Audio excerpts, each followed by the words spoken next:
Hi FVC, back again. Happy New Year to you all. Yeah, another year, another load of records, but I'm still showing records that I picked up back in November, I think these were. Anyway, thanks for all the responses and views on my videos that I did over the Christmas period, especially mainly my top 20 records and the Gimme 10 books, which have had really good response from all of those. So thanks everybody who responded and watched those things. Back again for another vinyl haul. Yeah, as I said, this was picked up from a seller. Now I can't remember if it was Discogs or if it was eBay. I know I got them online. I can't remember where from. But they were basically all £2 each, and I think the postage on top added probably another 50p. So these were basically £2.50 each, and I've got some really good records. Now this is an 80s-tastic collection. I think all of them were recorded just about in the 80s. Maybe one was 1990, but some really good 80s records here. So without further ado, as many people say, let's get to it. First off, I'm going to sneeze in a minute, so excuse me if I have to sneeze. I can feel it building up in my nose. There we go. Right, up first, Ultrablock Vienna. Really happy I picked this one up. I've got a bit of a seam split there. I might try and repair that one actually. It looks like, as long as I don't make too much of a pig's ear of it, it'll be alright. Released in 82, can't see, I think it was 82. Of course this is the album with Vienna on it, but it's got some really good tracks on this. Passing Strangers is great, Sleepwalk, Mr. X is a good song, good piece of music, All Stood Still is great, and of course Vienna, which is an absolute classic. Very, very sort of post-punk looking sleeve, lots of black and white. It's got a lyric insert with it as well, which I'm quite happy with. So I seem to be picking up slowly most of the 80s Ultrablock albums. I'm not in a mad rush to get them. It just seems to be something that you end up picking up if you just look long enough. What am I doing with this? So the artwork, of course, goes hand in hand with the concept behind Vienna. The video, of course, is a classic. There we go. So there we go, there's that one. Next up, quite an unknown band actually. Micro Disney. The Clock Comes Down the Stairs. This is an indie album. I think originally released on... Yeah, who was it originally? This is a Greek pressing. Oh yeah, originally released on Rough Trade. It's a Greek pressing. Kind of like, it's not heavy indie, it's kind of indie with pop leanings. But it's still an interesting album, not a fantastic album, but it's definitely interesting. I'm quite glad I got hold of it. Sean O'Hagan. Now, Sean O'Hagan, who did he become? He left Micro Disney, and I'm sure... Oh, what was the name of that band? There was a band that Sean O'Hagan started after Micro Disney. I don't think they got any greater success, but they kind of went sort of a bit cosmic, kind of incorporated elements of krautrock. I think that's Sean O'Hagan's band. Was he something to do with Stereo? I'm going to research that, and I'll leave a message underneath. But yeah, it's a decent album. Back to pop for the next one, and I'm really happy I picked this one up. It's Junk Culture by OMD. They'd started going really poppy with this one, but I just remember the singles off this with great affection. Tesla Girls, I loved. Locomotion, it was a great comeback single. And Talking Loud and Clear, I just think is a gorgeous summery pop song. I do like this album. I've played it, and it's a good album. Another Greek pressing. Seems to be there's. I'm pretty sure it might have been on eBay, but there's one seller who seems to get hold of a lot of Greek pressings, and I think I've got another order sitting over there that came over Christmas. I haven't even opened the box yet. I think it came just before the New Year it came. I'm going to open that later, but great album. Another sort of more indie band, Red Guitars, Slow to Fade. I'm more familiar with the stuff they released on the album that came after this, which I think was called National Avenue or something like that. Can't remember, but I've got a few singles off that.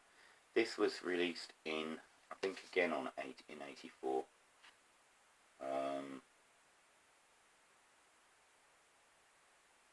Self-Drive Records. And this is a good record actually. I really enjoyed listening to this.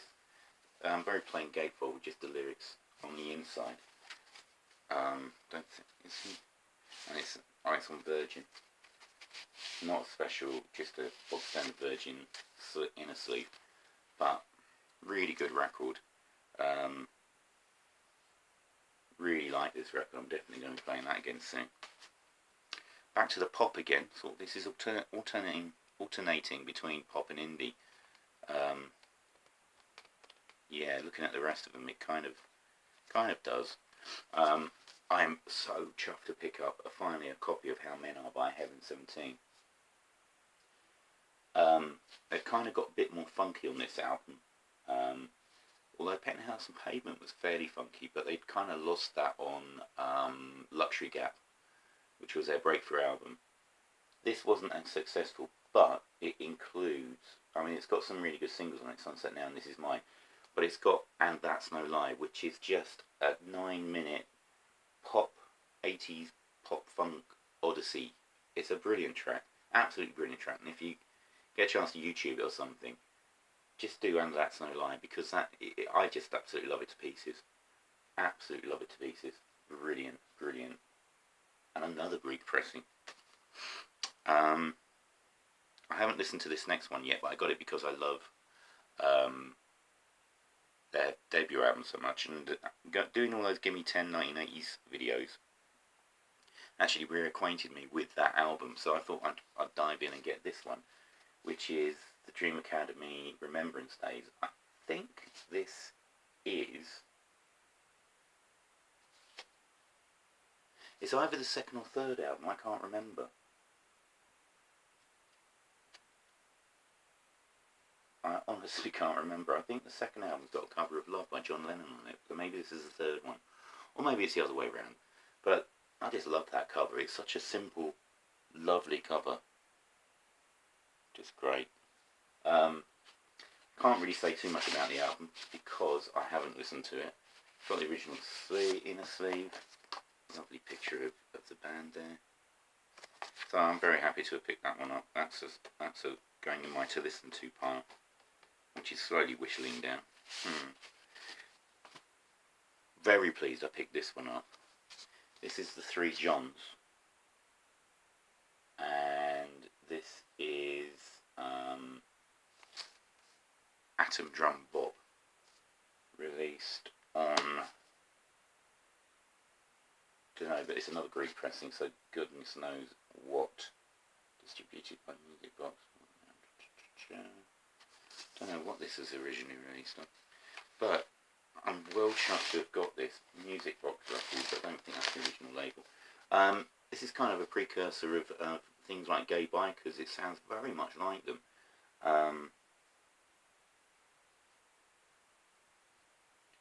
That kind of drum machine with lots of guitars on it, and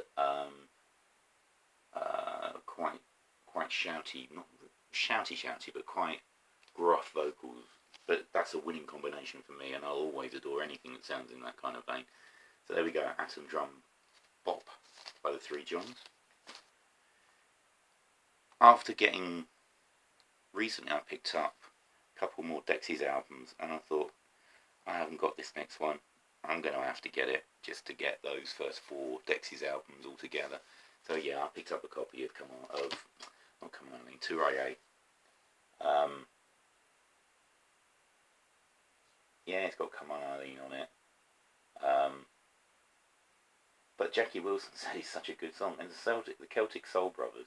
Nearly said Celtic. Oh, how dear. Yeah, it's great. I haven't heard that for a long time. Long time. But you still see Come On Eileen being played on video rundowns all over the place. Even though I think Jackie Wilson said is probably, I like it more just because I haven't heard it as often. Anyway, finally got that one. Band I did like, well, I got one of their albums called Crashing Dream. Do you know who it is yet? Rain Parade. This is a slightly earlier album. Oh! I didn't realise it was a live album. Actually recorded in Tokyo, so I'm quite chuffed about that. In Shibuya. I know Shibuya Hall. I've been there to see bands before. So yeah, I haven't listened to that either yet, but I'm really looking forward to listening to that. I know they're kind of like sort of that American alternative, jangly sort of rock, where whole slew of bands followed REM out. So yeah, great. And I love the cover. I did love the cover. Just a gorgeous picture. Right, next one. Thrashing Doves. And another one I haven't listened to yet. I know the tracks because I think I've got some 12-inch singles by this lot. I think the only thing they're famous for is on Saturday, was it Saturday Superstore? I think it was a Saturday morning British kids TV show which Mike Reid hosted for years. And they used to do video reviews of, you know, currently released singles or at the time singles. And this lot had the misfortune of being shown on the week that Margaret Thatcher, yeah, that Margaret Thatcher, was in the studio as a guest. God help us. And she said this lot didn't sound too bad, which put the kibosh on their career immediately, I think, because they definitely never recovered. Which is a shame because they had some really good tracks. Beautiful and Balanced is a really good track.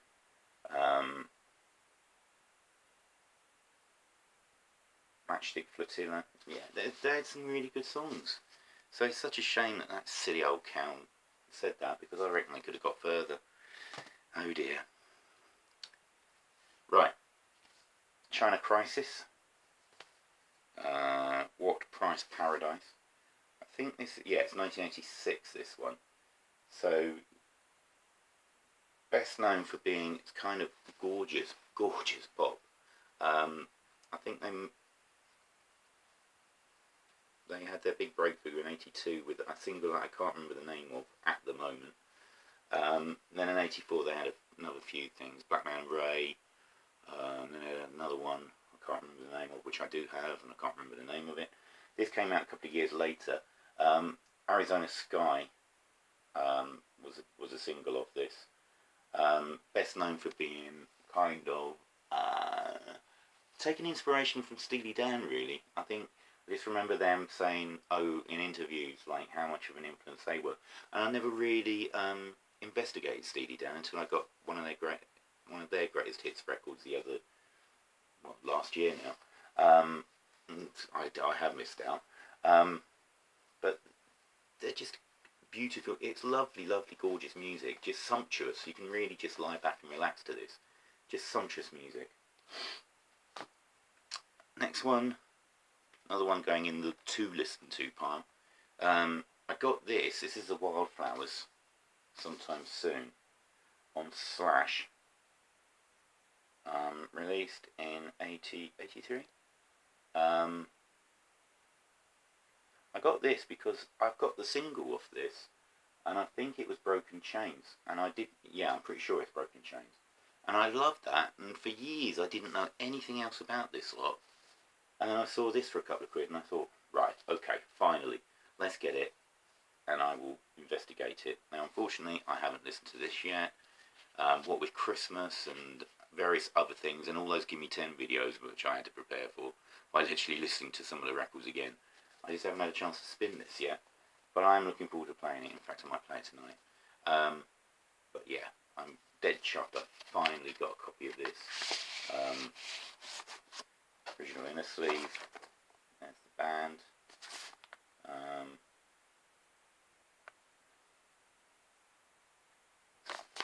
Yeah, really glad I got that. And finally, just to round off, oh, for Pete's sake, not the greatest record by this band, but probably one of the most successful, especially with the singles, is Heartbeat City by the Cars. It should be that way around. That's the front cover, isn't it? Because the name's on the back.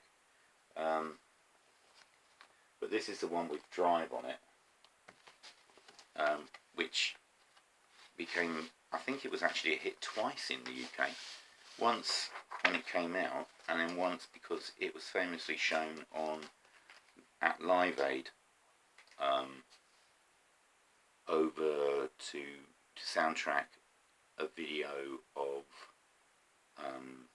what was going on in Ethiopia at the time. And I think that video probably encouraged more people to give, including me. I put my hands up. I bought the single and I gave some money after I saw that. Just heartbreaking that was. So it's very hard to separate that song from that video in my head, but the song is just, it's a great 80s pop song. And then you got You Might Think, Heartbeat City. I think it's a really, really, really good pop album, and produced by Mr. Robert John Lang, which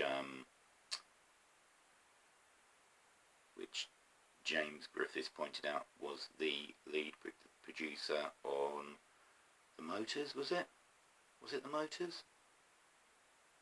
Yeah. So there we go. He pops up all over the place, doesn't he?